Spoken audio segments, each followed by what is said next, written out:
huu taratibu tunaoweka, ukizalisha mifuko 100 kwenye duara lako, ukao na mkataba wa 50 kwa 50, la kwanza lazima pande mbili za 50 kwa 50 ziwe zimetoa gharama sawasawa na uzalishaji uliotoka kwenye ile eneo.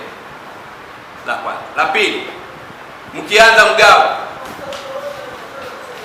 kodi ya serikali lazima ilipwe. Kipaumbele namba 1. Ikibaki mnaigeuza inakuwa 100%. Anakuja kulipwa mwenye leseni 20%. Anakuja kulipwa mwenye shamba 10%. Anakuja kulipwa watenda kazi, kama ni wafunga matimba, ni nani, nyinyi mnajuana kwenye mnyororo wa kazi zenu. Wanalipwa asilimia ngapi? 10. Kinachobaki ni cha wamiliki wa duara ambao ni wawekezaji wote, mnagawana 50 kwa 50 mkishatoa gharama zenu zilizowekeza kwenye uchimbaji kwenye eneo. Na haya maelekezo nayoyatoa ndio maelekezo ambayo Mheshimiwa Waziri mwenye dhamana ya madini namwandikia na nakala nampa RMO kwa ajili ya usimamizi kwenye eneo.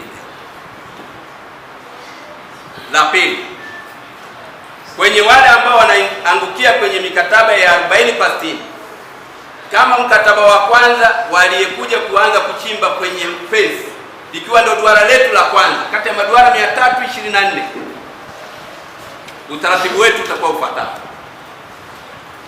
Akishazalisha inalipwa kodi ya serikali, mkimaliza mnaigeuza inakuwa 100%. Analipwa mwenye leseni 20%, analipwa mwenye shamba 10%. Baada ya hapo wanalipwa watenda kazi 10% yao. Kinachobaki 40% ya mwanachama mwenzenu na 60% ya wale wanachama ambao mlikuwepo kwenye hayo maduara. Jina naitwa Cosmas Ignas Bongo, mkurugenzi mtendaji wa Msasa Gold Mine. Mimi nimeridhika na maamuzi yaliyotolewa na kamati ya ulinzi na usalama ya mkoa. Maamuzi sio mabaya na tumeridhika. Naomba tu wachimbaji wenzangu tukafanye kazi kwa kushirikiana. Tuache kuwasikiliza kwa sababu wachimbaji hawana shida, sababu ni kitu ambacho tulikuwa tumeshakubaliana toka zamani. Waache kusikiliza mambo ya watu wanaogombanisha wenye nia mbaya, sababu wengi wanaopiga makelele au nini ni wanaoanza kuiba mali za wenzao. Lakini anayechimba kwa Msasa, kwa uzalishaji uliopo Msasa na watu wamepata, kwanza hawezi kupata mkurugenzi kama mimi. Watu wamepata, wanafanya kazi vizuri kwa wakati. Watu wote tuko nao sawa. Na naomba nihakikishie serikali kwamba nitaenda kusimamia maamuzi ambayo wameyachukua, kwa sababu mimi napenda kusimamia matakwa ya serikali, na naomba wachimbaji kusimamie matakwa ya serikali. Wafanye kazi, tuachane na mambo mengi, tujenge taifa letu. Naitwa Yusufu Kulu Elikana. Tumekuja kwenye kikao cha Mheshimiwa Mkuu wa Mkoa, tumetikia vizuri. Serikali maelekezo iliyotoa tumeridhiana nayo. Tumepewa maelekezo na serikali, natakiwa tukayazingatie na tuyafuate na tuyatii. Kikubwa naomba tukalipe kodi na tusitoleshe madini. Kila mtu akajitume kwenye utendakazi. Naitwa Godfrey Miti, ni mchimbaji na ni kiongozi pia wa wachimbaji.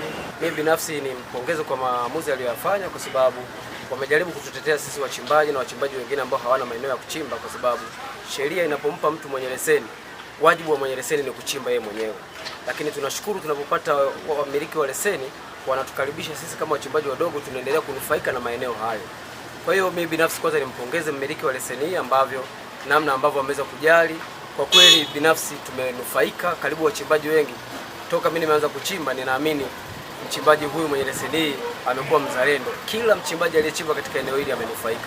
Kwa hiyo binafsi mimi nipongeze serikali na nimuombe yeye aendelee kutulinda na kujali, kwa sababu hichi alichokisema, maeneo mengine kuna masharti makubwa kuliko haya.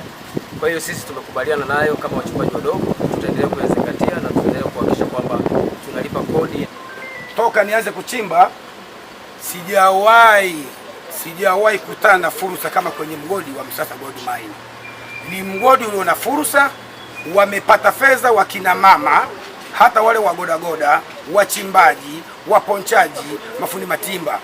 Lakini mwisho wa siku ni mgodi ambao una fursa ya pekee. watu wanalipa kodi kwa wakati, tunazalisha mawe kwa wakati, tunagawia mawe kwa wakati. Hamna changamoto nyingine ambayo ilikuwa inaenda kutugombanisha sisi wachimbaji na miliki wa leseni au serikali.